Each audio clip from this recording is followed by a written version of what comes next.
Well, welcome to Your In Depth, where we break down some of our favorite fictional universes. We are covering Mandalorian once again. We are going to be hitting Chapter 7.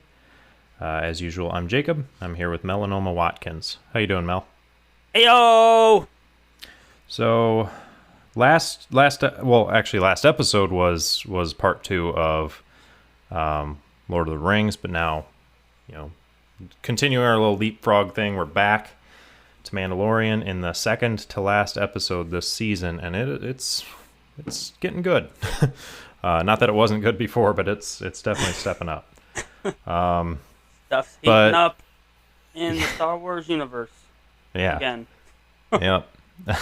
But very first, before we do that, there was a little bit of Star Wars news that I had seen recently that I wanted to share last time, but since it was Lord of the Rings, The Hobbit, same universe, whatever, we waited to say it till now. But I saw a article where it says that Disney let Ubisoft Massive, make a Star Wars game after a meeting about the Avatar game.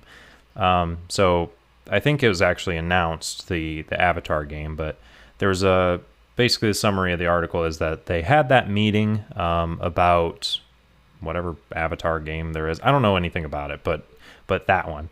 And It's the blue people, right? Like from yeah, like that one. Also, not by Avatar: the The way, Last Airbender, like Avatar, the right, blue people right, on an alien planet. right. Oh, Also, Evan, do you remember watching that movie in theaters? I do, yeah. This is a slight side note, but do you recall what story I'm about to tell? My obscenities in the theater. Yeah. So, for anybody listening, Evan and I, whenever Avatar came out, I don't recall what year it was, but we went and saw it. And Oh, Evan, I only remember seeing 2 movies with you, and both times you have had an instance like this. But in Avatar, it had this scene where it was panning over their home, which was this giant tree. And I remember, like, there was some music, but it wasn't. It was quiet enough in the theater that like anybody were to cough, you were to hear them. Well, pans over this giant tree, silence, and then Evan, that's a big freaking tree. Like, just everybody hears that.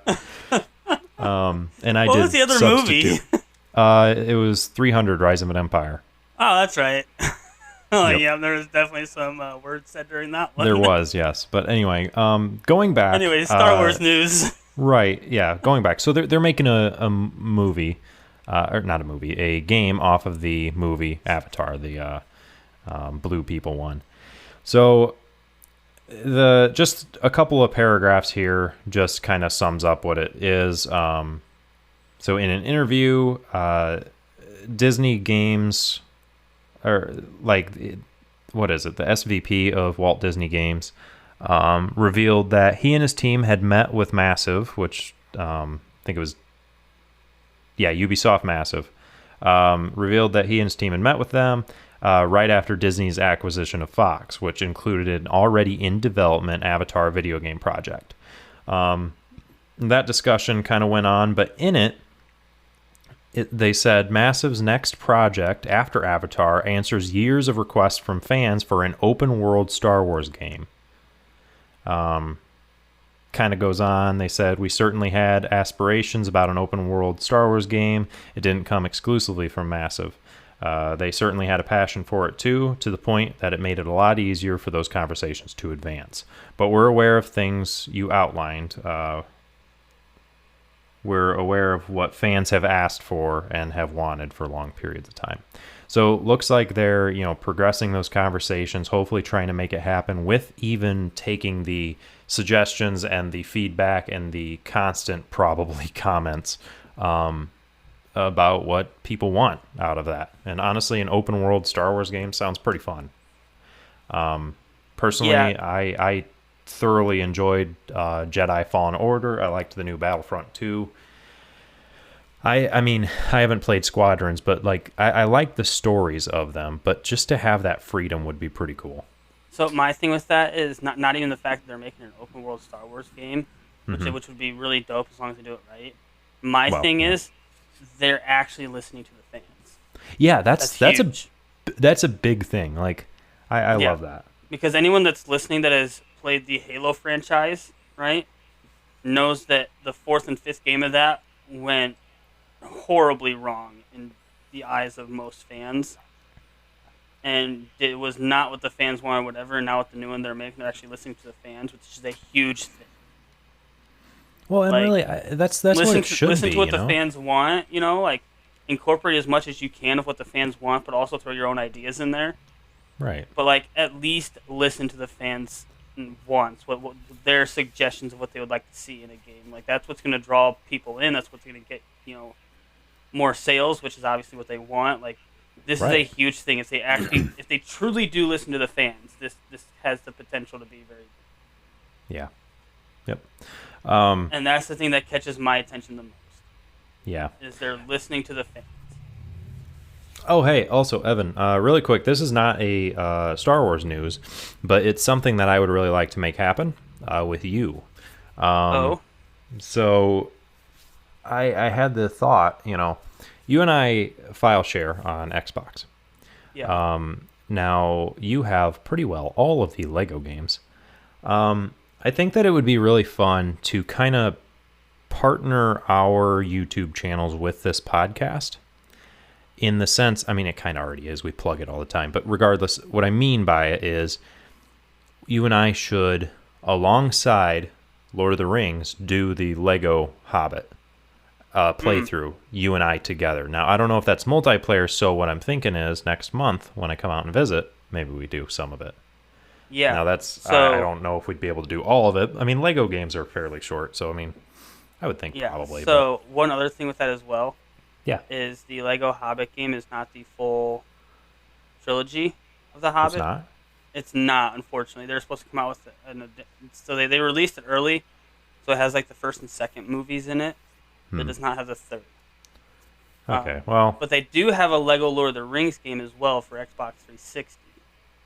I see. They Well, could do for that. But yeah, and then even Star Wars, Lego well, Star yeah. Wars. If anything, there's Lego Star Wars: The Complete Saga and all that, Yeah. so we could do that. But that's really disappointing. Yeah. Have they so, are they going to make it, or is it just kind of one of those things that's like, meh? No, so they released the Lego Hobbit game, right? Yeah. And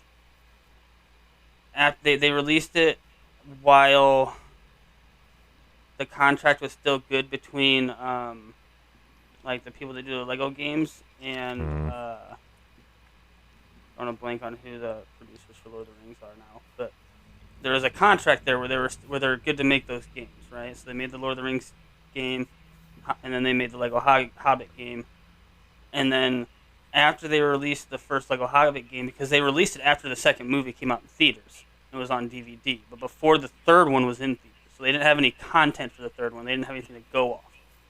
Dang. So their thing was, we're gonna do this now, and then once the third one comes out, we're gonna come out with a free DLC to add the third game to the game, or the third movie to the game. Then the contract expired, and they never renewed the contract. Ah, man. Yeah. Well, I guess we could play what we can, but that's really disappointing. Yeah. I feel like that would just be incomplete, but oh well. Anyway, so that was just an idea I had, but we can for sure still do Star Wars, and yeah, so at least the movies. Yeah. Anyway, so The Mandalorian, Chapter 7. It's called The Reckoning. The summary, just that Disney Plus gives, is an old contact extends an invitation for the Mandalorian to make peace with his enemies. So, I'll get through with that here just a sec. I want to add a kind of a section for ad breaks potentially, and I want to start doing that in the case that we have some. And I'll explain that later to you. Yeah.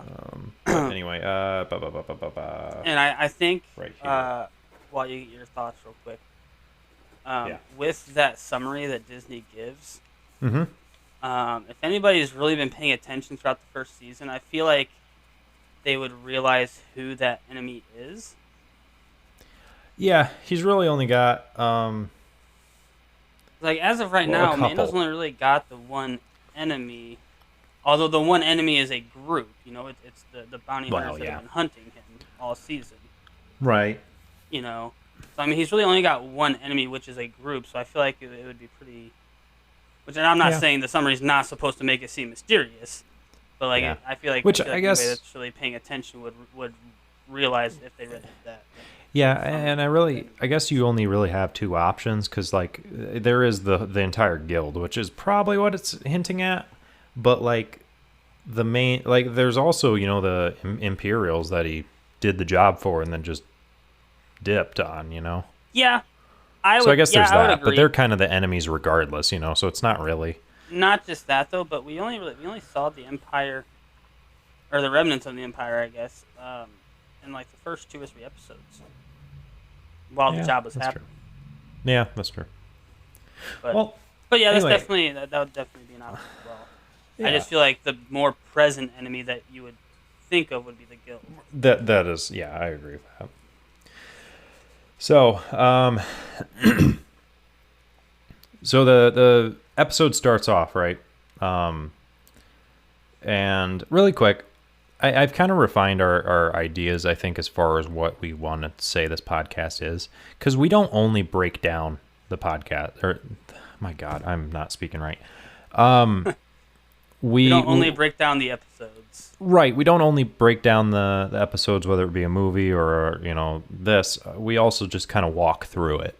So I kind of want to call this like a walk through and breakdown kind of podcast, Yeah, I would agree.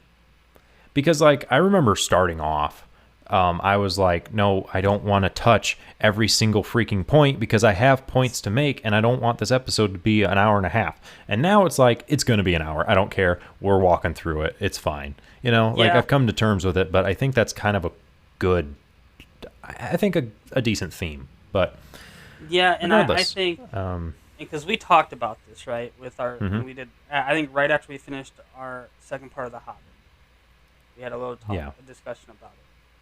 And my thing is because as you said, you like to have your points and you have your notes. Yeah. And I like to go through the episode. Right. Because and the big part for me was with now that we're doing the Hobbit, right? There's a lot of little Easter eggs here and there and backstory to certain stuff. The Hobbit, at least. It's, and as we pointed out in our last episode with the Hobbit, that unless you've read books or watched videos on YouTube for the lore and history of that world, you're not going to get the significance of it. Right. And I also feel like there is some of that in Star Wars, not as much, but there is still some of that. And also, I just like pointing out and kind of commenting on the little stuff that we see, that we've seen so far in the Star Wars movies and a little bit of the Clone Wars that we've covered in The Mandalorian. I like hitting on those small little portions. So, let's begin our walkthrough and breakdown of Chapter 7. So we gave the summary, right? Episode opens up, and we enter in with just the Razor Crest flying. And we kind of zoom into cut to the cockpit. We see Mando obviously piloting it, and the child is asleep in the back. I just have to say, I really like the Razor Crest. It's a pretty, it's like a ship, but it's a kind of cool looking ship. I really like it, yeah. It looks pretty cool. So Mando's sitting there and piloting, and he receives a transmission from Grief Karga, Chubbs, right? He says that, and Grief says that the man who hired Mando is still there, and near the guild, and he's impeding the livelihood of them. He asks Mando for some help in exchange for his name being cleared with the guild. So he kind of receives that. It ends transmission, and then we get the title card, just the Mandalorian, Yeah.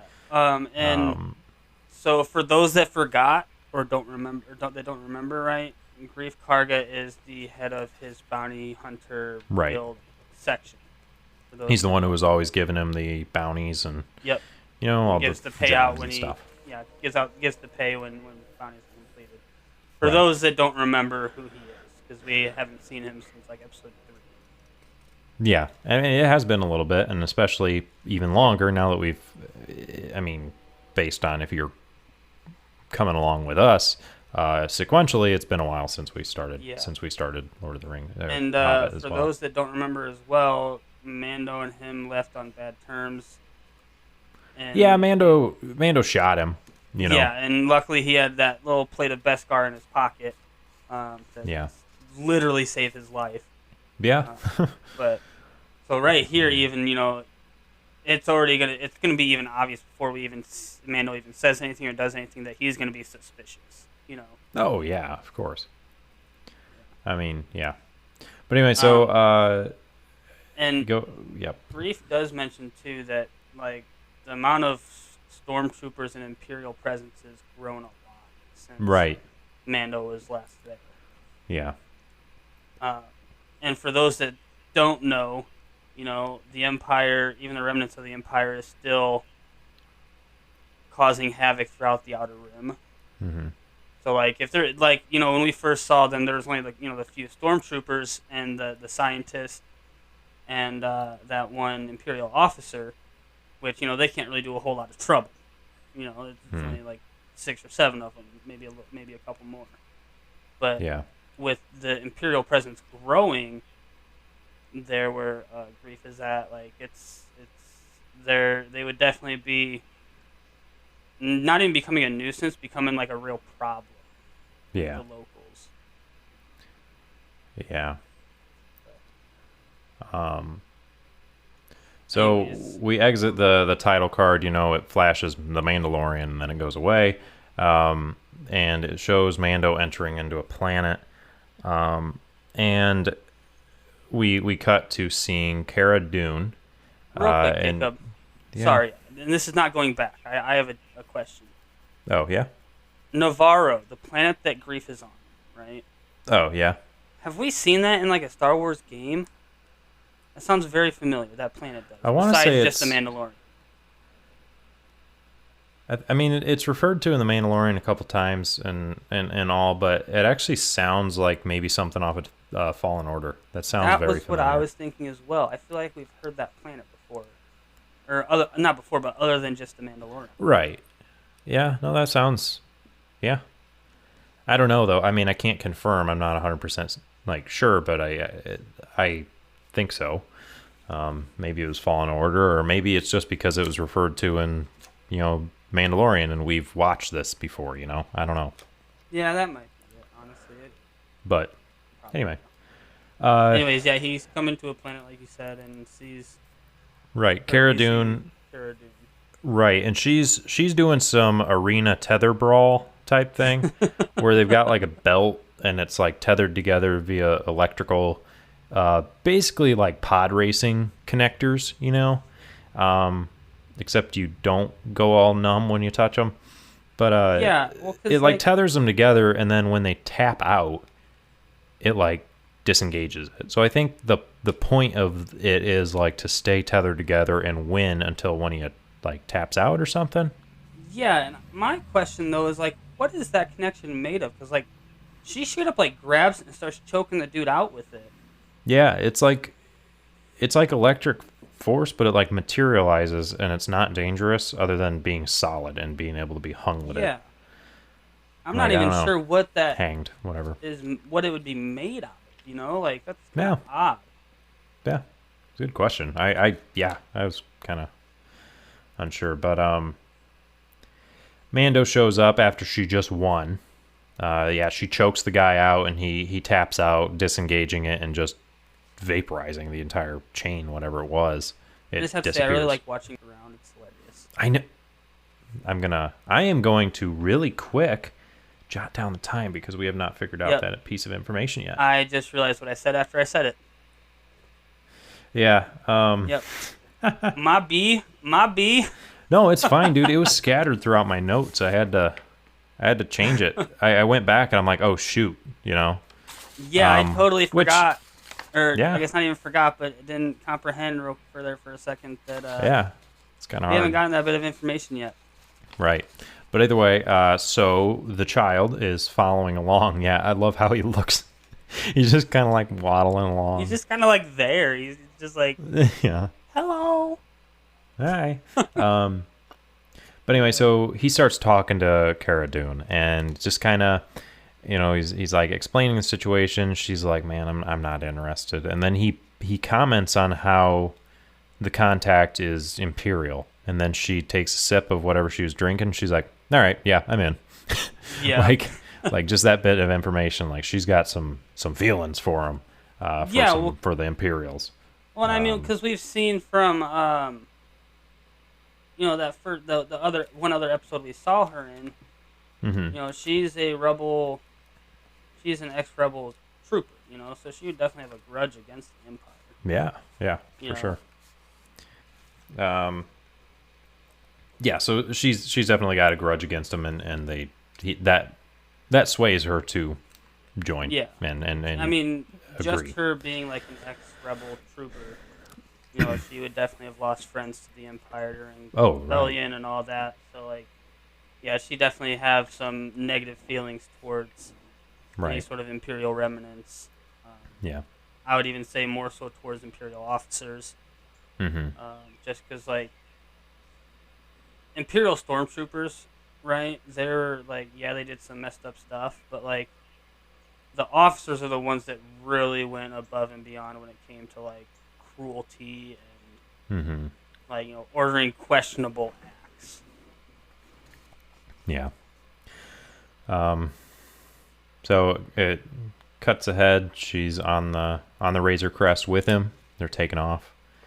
The child is up there in the cockpit, and they descend into the lower deck and start trying to decide their loadout for this mission.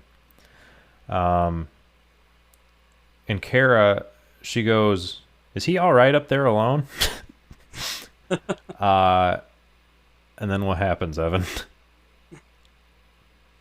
Well, some sketchy stuff starts happening on the ship. Some extreme turbulence. Yeah, and they go up there and find the child, and he's basically attempting to play Pac-Man with the ship's controls. He's just shaking it around. I just like that before the turbulence starts, you see the child's head like kind of poke down upside down to see if they're like paying attention or not. Oh wait, did you really? Was he? Yeah, like I missed that. The child pokes his head down and looks at them like completely upside down. Not like he climbs down a little bit. Like it's full on upside down. His head comes down. He looks at them, goes back up. A second later, turbulence starts. I missed that. I didn't notice that, and I've watched that episode twice now. That's funny. But anyway, so after that especially, they seek to find a babysitter, basically. And so they end up approaching on what planet was it? It's I'm trying to think of the name, but it's not. It's actually not popping up on here. Well, but they have it's not Furblock, is it? Yeah, it's definitely Furblock. I don't know, but no, not Furblock. That's something completely different. Yeah. Sorry. No, it's completely wrong. Completely wrong universe. That's not even like a TV show or movie. That's a game that's in. My bad. Wow. All right. Well, anyway, yeah. So they come to the planet where initially they got the child from, where Mando did. Wasn't it? Yeah. Yeah, because it was the one with the blurgs and the blurgs. That's what I was thinking of. Oh, well, that's not the planet name, regardless. No, but, not the planet name, but the creatures I was thinking of. Ah, okay. Well, anyway, the one with the "I have spoken" guy, that planet, and they are seeking out the "I have spoken" guy. Which, upon meeting him a little bit, I don't know if it was talked about before, but his name is Queel. Actually, we've said that before. Because I remember. Yeah. Anyway, I don't remember if it was mentioned before, but just in case it wasn't, at this point too, Mando does say that Kara was, a drop trooper for the rebellion. Yeah. I don't remember if that was mentioned before or not. Um, but if it was not, Um. she was a drop trooper, special forces. Yeah. Which I'm sure it was in the episode she was introduced. I just can't remember for sure. Yeah. But she was basically like special forces for the rebellion. So think like Navy SEAL or like SAS if you're in like England type area.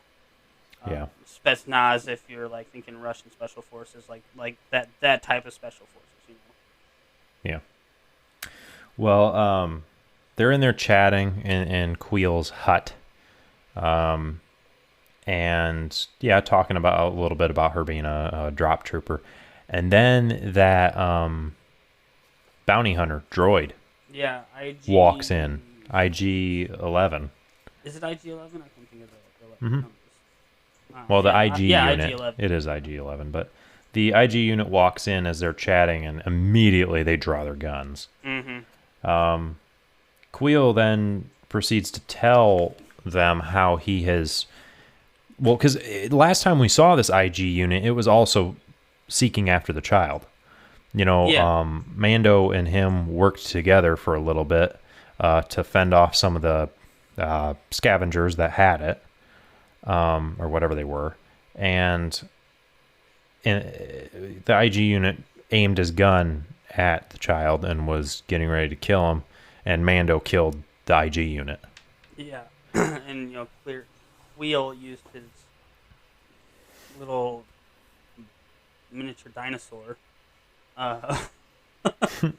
to click the IG unit and was repairing it, and he's changed it from being an assassin droid, because that's essentially what IG units were.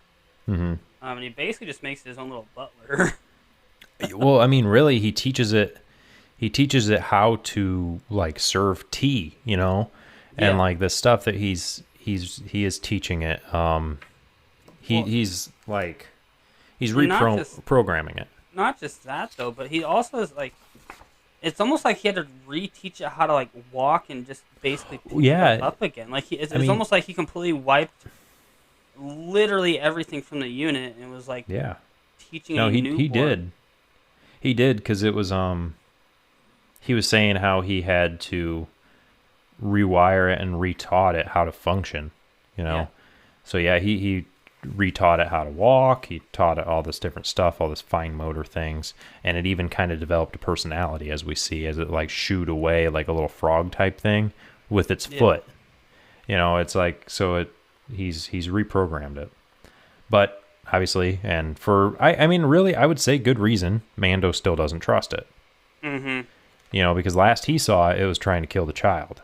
Well, and it was programmed to kill. Yeah, well, I mean, there is that, but we've also seen a couple flashbacks for Mando at this point, all the way back to the Clone Wars. Well, yeah, and there is that to where it's rooted in something else. Yeah, his initial distrust and potentially even hatred towards droids.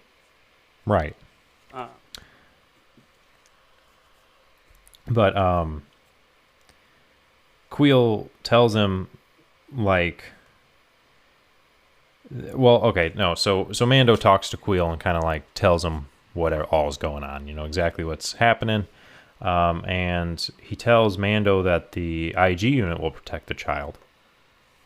I mean, immediately he's like, "No, like no, that unit just tried to kill him not too long ago." Yeah, and he kind of convinces him. I want to say. But he asks Queel to come along, and IG unit comes with. They leave, and no, that's not yet. So yeah, they leave, and it cuts to Mando and Cara arm wrestling, right? And they're just kind of like doing that, the little competition, Yeah, they're arm wrestling. Okay, sorry. Do you want to take over a little bit? I mean, you know what's going on too. So really, after their arm wrestling. After their arm wrestling, it's really just Mando trying to convince Queel to really help them. Well, and then Queel sees the condition of that little pod that the child has been like floating around in, and basically just essentially says like, "Hey, this is junk. I'm gonna make you a better one."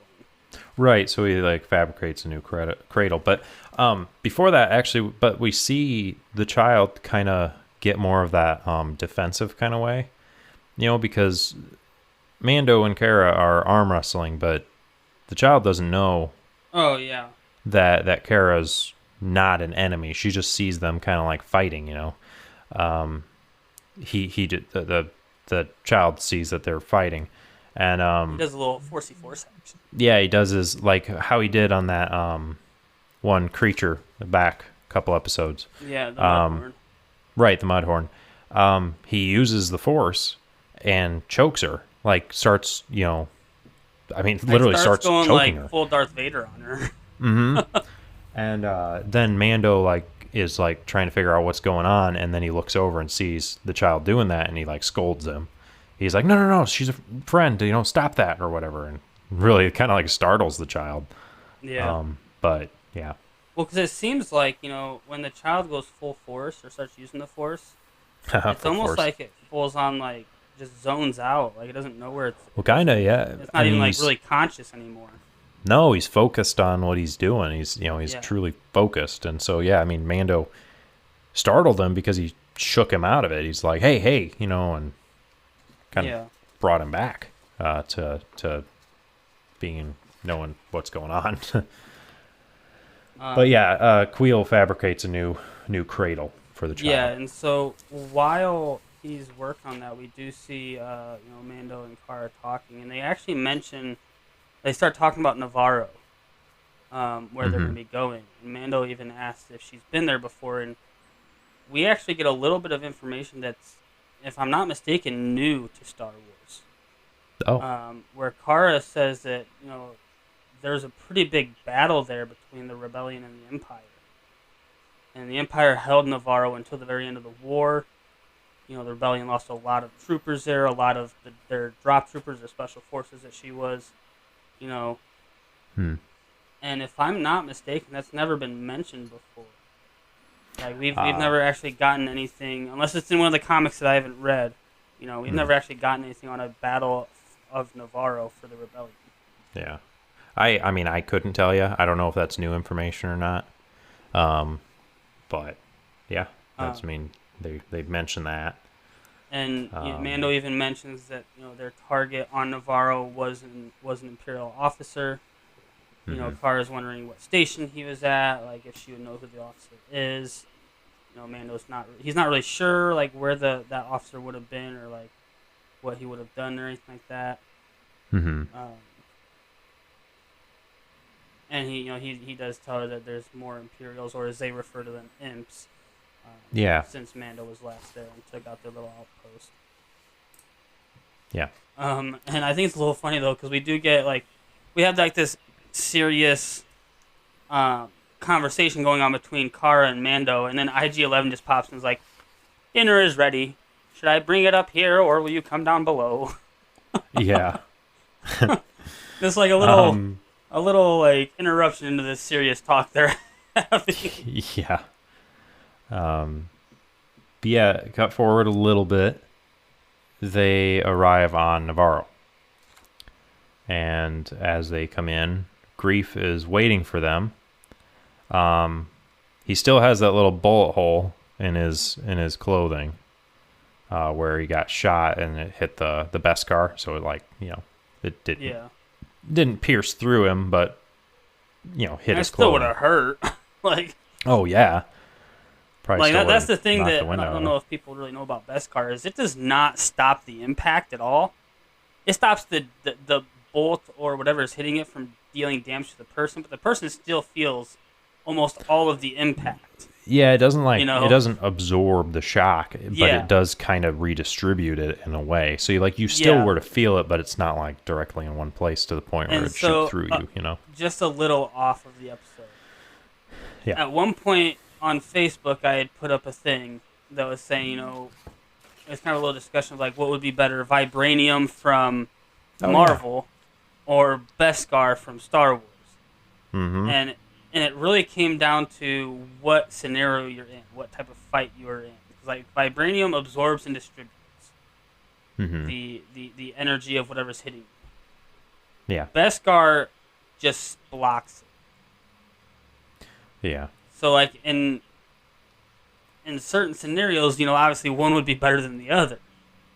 If you're getting hit by a lot of fast, I'm trying to think, like, I guess heat, I would say, would probably be the biggest thing. Like, heat, you'd probably want Beskar over, like, a vibranium type substance. I think Yeah. Beskar would be able to withstand more heat, whereas vibranium, if you're getting hit hard, you would definitely go with vibranium just because you're not going to feel the full impact of those hits. Right. But yeah, Beskar is definitely just a, ow, that freaking hurt a lot. I felt it, but you didn't break my skull in. Yeah. Type substance. But Yeah. anyways, back to the episode. Right. We see a little conversation between whatever his name is. I'm drawing a blank now. And Mando. Grief. Grief, yeah. I was thinking Moff, but that's totally an Imperial rank thing. But we do see Mando and his companions come off the Razor Crest on their blurgs. Yep. And meet Grief, and they're out in like almost out in the boonies. Completely out in the middle of nowhere. Yeah, they're out in the desert. But yeah, and Grief meets the child. They have a conversation, not the child and him, but Mando and him, and they start traveling.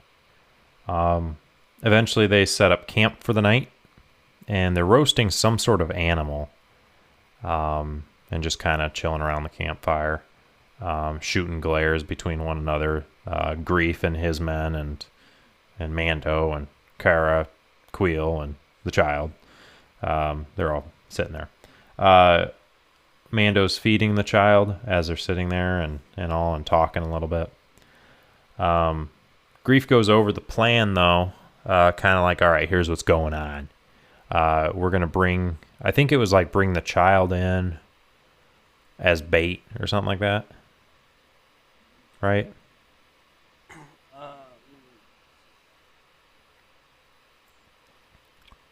Yeah, so Mando asks to go over the plan again, and Grief basically says that Mando and Grief are going to go in with the child and use him as bait, and then that's where Mando can take out the officer. Mm-hmm.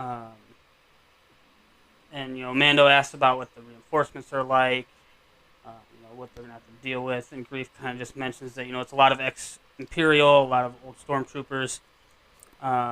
And he essentially says, like, if we can take out their leader, if they lose their paycheck, they're just going to leave.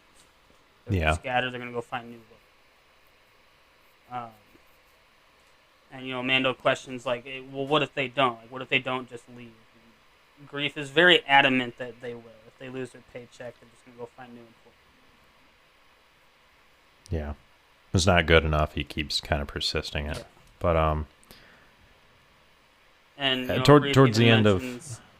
Go ahead. Sorry. Grief even mentions, like, well, if they don't leave, we've got these 3 bounty hunters here, these guild members. We've got an ex-drop trooper. We've got you as a Mandalorian. Mm-hmm. We've got our firing squad. Like, if they don't leave, we will handle it. Yeah. And then they are attacked by some sort of flying winged beast. Yeah, because he ends with nothing can go wrong, basically. And then we switch movies into that pterodactyl scene from Jurassic Park 3. Because, yeah, things just swoop down and they start, attacking. I just think it's funny, like, as soon as he says nothing can go wrong, something goes wrong. Yeah. It's about as bad as earlier. Is he all right up there? Yeah.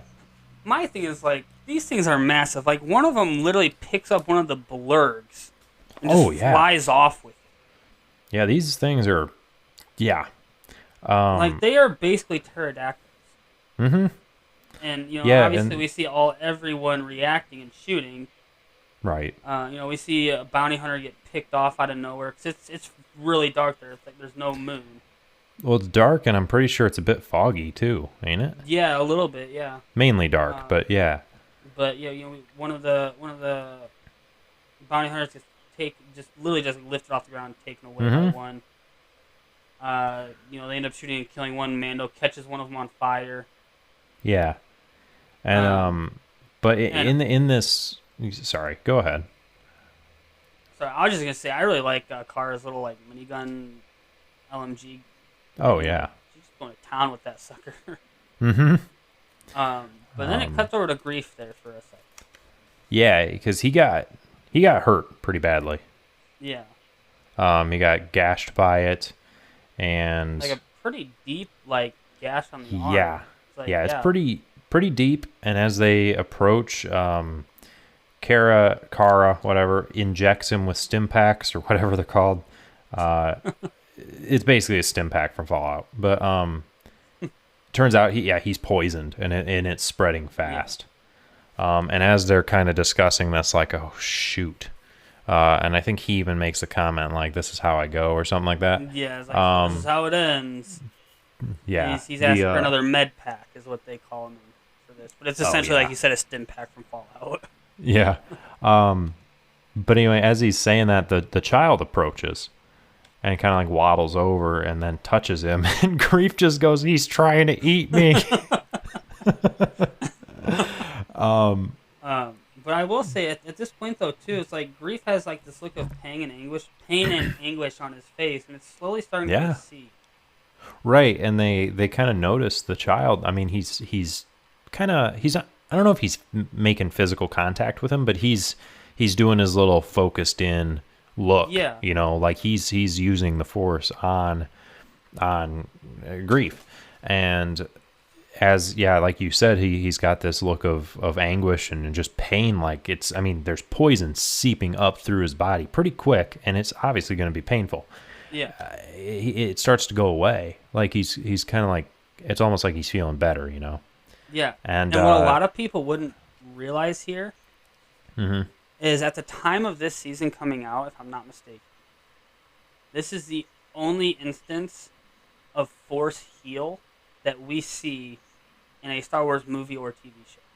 Yeah. Oh yeah, because there was... Yeah, never mind. But yeah. Which is a big deal, because the only time we've seen this other than right now is in Star Wars Knights of the Old Republic video. Which at this point has been retconned, and it is now Star Wars Legends. So per Star Wars canon, this is the first time, per current Star Wars canon, this is the first time we've actually gotten to see a Force type ability. It is mentioned in some of the comic books with Jedi using Force heal to heal clone troopers during the Clone Wars. But this is the first on-screen instance we actually see it. Yeah. Which, in my opinion, honestly, this is the actual canonization of Force. It's like, comic books are good and everything, but there's not really a whole lot of people that read comic books. Right, yeah. So, in my opinion, this is the first canonization of the Force heal. It's a whole new Force ability now. It can be used for future Star Wars films and TV shows. Yeah. It's a pretty big deal for big Star Wars nerds like myself. Yes. And as you just said, Grief's arm heals. And it's just kind of this moment like, oh my goodness. Like this child has gifts. It's not even just that it heals without leaving a scar or any trace of it. Right. Yeah, it doesn't just retract the poison or whatever. Like it completely the wound. Right. It essentially created new tissue. Mm-hmm. Because, for people that don't know, scars are scar tissue, like lumps of skin that your body creates to heal a wound. Yeah, So you have scars. yeah. This is creating new scar tissue, which modern science today cannot do. Or if they can do it, it is extremely expensive and not a whole lot of people can afford it. well, yeah. So anyway, he basically, I mean, yeah, he creates new tissue. It folds over. It heals completely without even a Yeah, scar. and it's Um, I feel like I'm caught up on this too much, but like no, it's fine. to me, it's a very big deal. Like it's not just like healing a wound; it's getting rid of poison. Like it's Yeah, not just healing a wound; it is healing an ailment. It is healing a toxic substance in the body. right. So like with that, there is no at this point no restrictions on what force heal can do. Yeah, yeah. So it's kind of, yeah, it's definitely the canonization of a new concept. Kind of. I mean, it's an old concept, but now new. Whatever. Anyway. Yeah.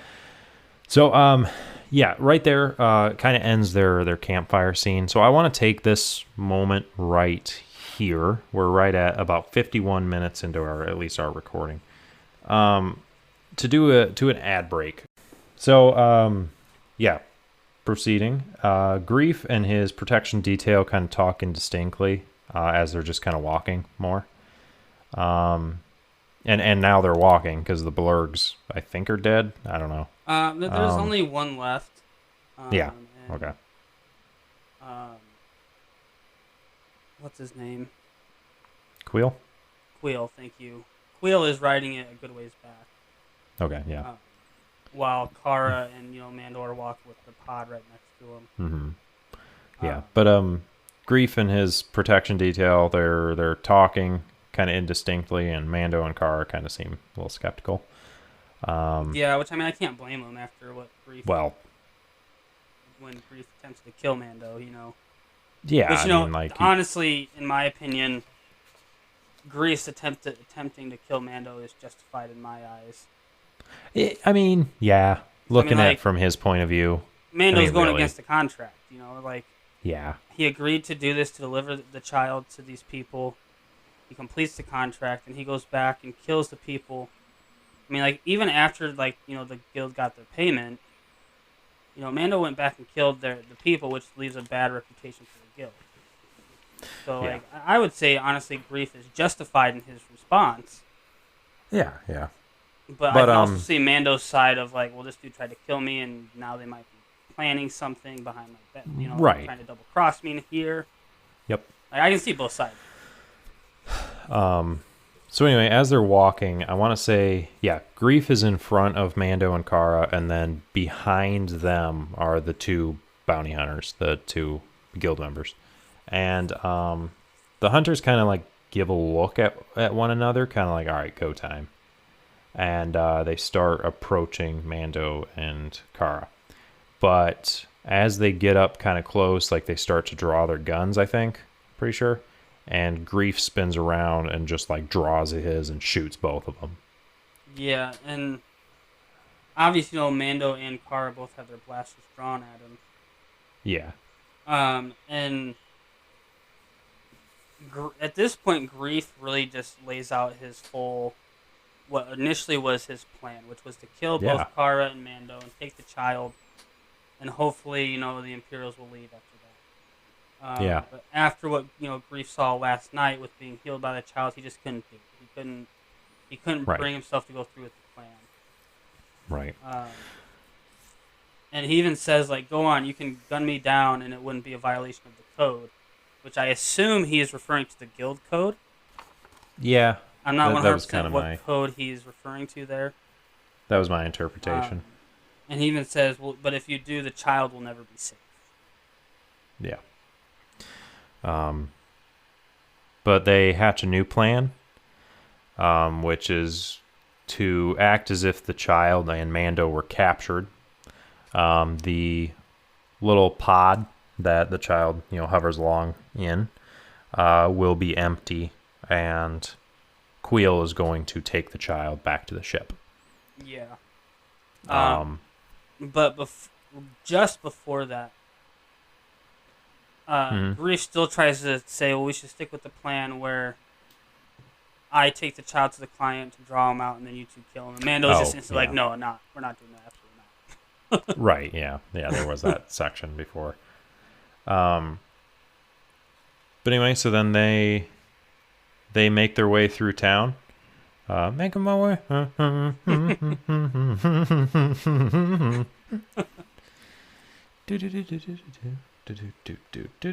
Sorry.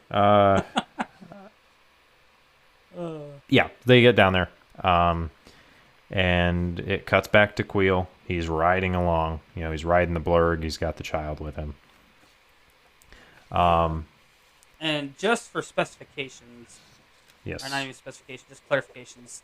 The child is not in the pod for anybody that is like, well, what's going on? Like, okay, whatever. Why don't they have the child? Well, they still have the pod to try and trick them to this. Right, and like Queel's holding the child. He's not like having the thing follow along with him. He's carrying him. Yep.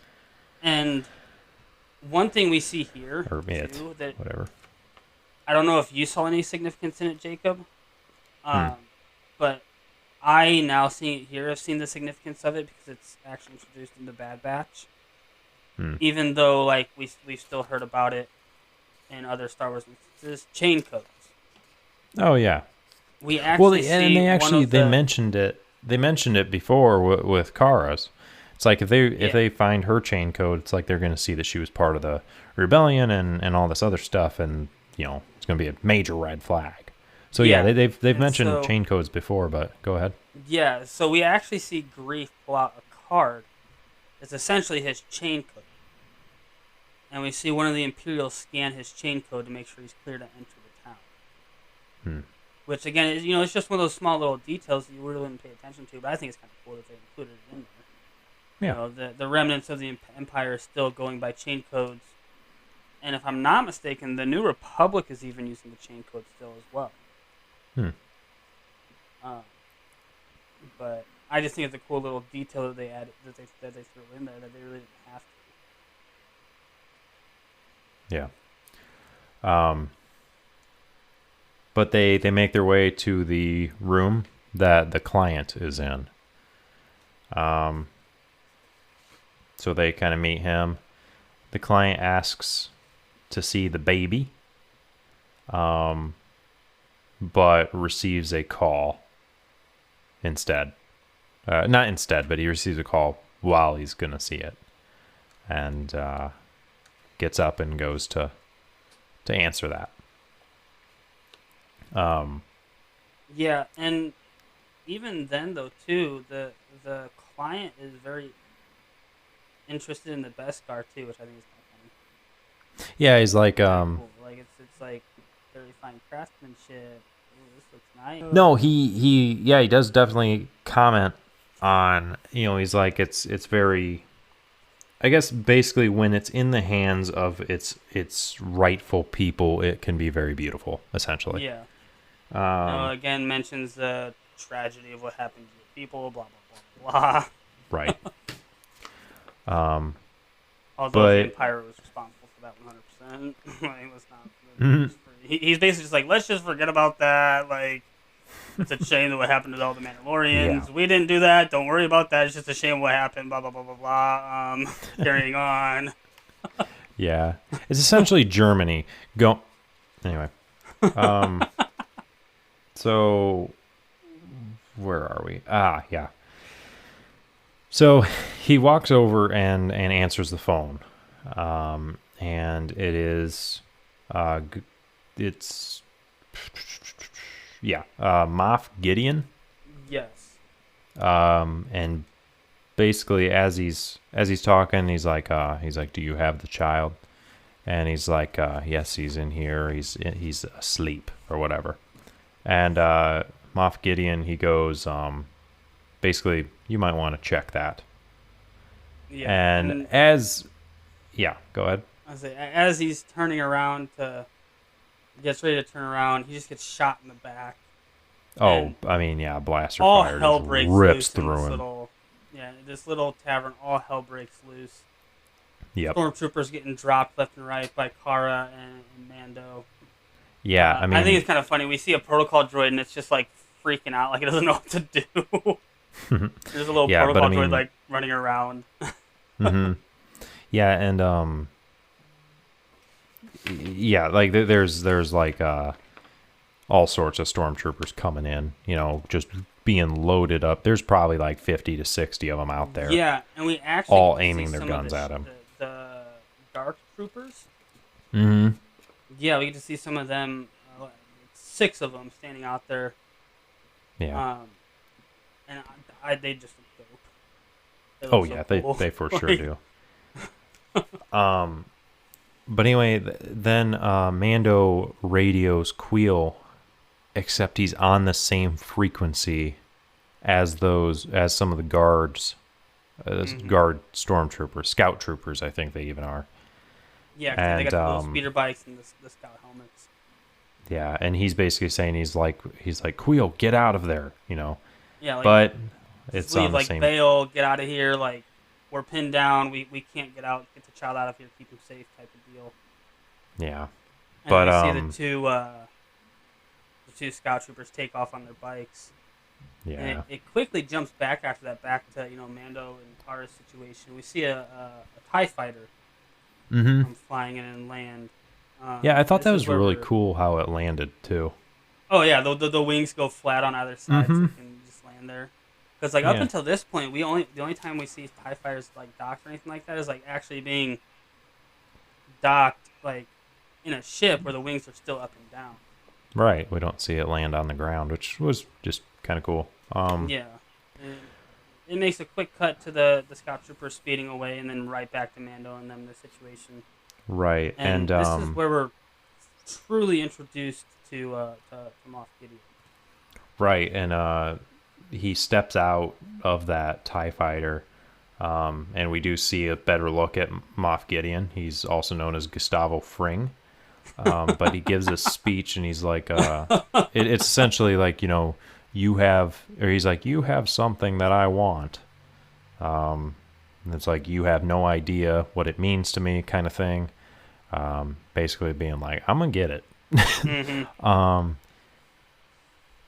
But then if you want to cover kind of what else happens and end out the episode, because yeah, so we see the scout troopers still heading towards Queel, and he's on his blurg, riding as fast as he can for the Razor Crest, and we can see that he's actually almost there. Yeah. Mando's trying to get a hold of him, trying to get an update to make sure he's actually getting out of there. We are seeing Grief talk about, or not Grief, Moff Gideon talk about like how he wants a child, and you're not gonna know. You don't know what it is. You don't know what it means. This, that, and the other. And then it cuts back to the child, and we see the child laying on the ground, and we see a speeder bike come flying by it and just snatch him up. We see Queel's comlink laying on the ground, and we see him laying there not moving with his blurg lying behind him. Right. It just kind of like zooms on him a little bit and then cuts for episode. Yep, that's the end of the episode. Queel's laying there. Obviously they got the child. Yep. So yeah, the scout troopers now have the child. Queel, as far as we know, is honestly as far as we can tell, he's dead. Yeah. And that's where we're left off. Standoff between Mando and Cara and Grief and all the stormtroopers. The scout troopers have the child. Queel is basically dead. Yep. And scene. So, yep, there's the end of the episode. That's the end of chapter 7. But yeah. I don't really have any closing comments for that. So, do you? No, not really. I mean, like, we're left on a cliffhanger. I mean, we really are. And guess what? You guys have to wait 2 episodes to hear about it. Yeah. From us, at least, but by all means, watch the episode. But yeah. And if you haven't watched the episode, sponsored by Disney Plus. Go subscribe to. Nope. That one's not a sponsor. Oh, my bad. Yeah. No, we're really sponsored by Amazon. Oh, so... my bad. No. Man, so we'll finish off season 1 of The Mandalorian not next episode, but the episode after. Right. Yep. Next episode, we are covering part 3 of The Hobbit: An Unexpected Journey, which will be finishing out that movie. That'll be the final part, because we've divided up by hour-long segments, and of course we're covering the extended edition, so it's right about 3 hours. Yes, sir. So yeah, we will be covering that next episode here, and then next episode of The Mandalorian, which will be after our Hobbit episode, will be, I believe, ending out season 1 of The Mandalorian, but covering chapter 8. Yep. So if you guys, we do have a couple ways of getting in touch. If you guys have any questions, of course, for us, we have the Discord server that you guys can join with links in the descriptions for all this stuff. Yep. We have the Discord server. We do have the email for the Your In Depth email. Yep. And then we do have our milestones, or our goals, I guess. Right. Every 1,000 downloads, we're releasing a blooper reel. And then every 100 reviews. And I think, as of right now, we're simply going off of the Apple podcast reviews. Yes. Yep. Every 100 of those, we will be doing a live coverage of whether we're on a movie, something, or whether we're on one of the episodes for Star Wars. We'll be doing whatever we have at that point when we reach it, we'll be doing it live. But also, returning back to the whole getting in contact with us thing, I enabled on Anchor, which is our current podcast host. There is an option where you guys can record voice messages and send it to us. Kind of like whether you want to give us some input, you don't really want to type it. We may even be able to include those in an episode.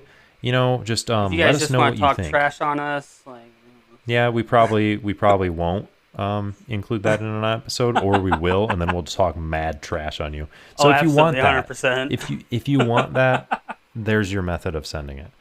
You can do that, or of course, email, review, comment if it's available, and Discord. Yeah. But other than that, you can see me at Rude, Crude, and Socially Unacceptable, or you can hear various stupid stories and random stuff at Down the Road on other podcasting platforms. And Evan, you're on YouTube. Yep, I am at Future Instinct on YouTube. You guys want to? Jake and I both do video games and live streams. Right. For the YouTube channel. So if you want to see more of us, those are where you can find us. Links will be in the description.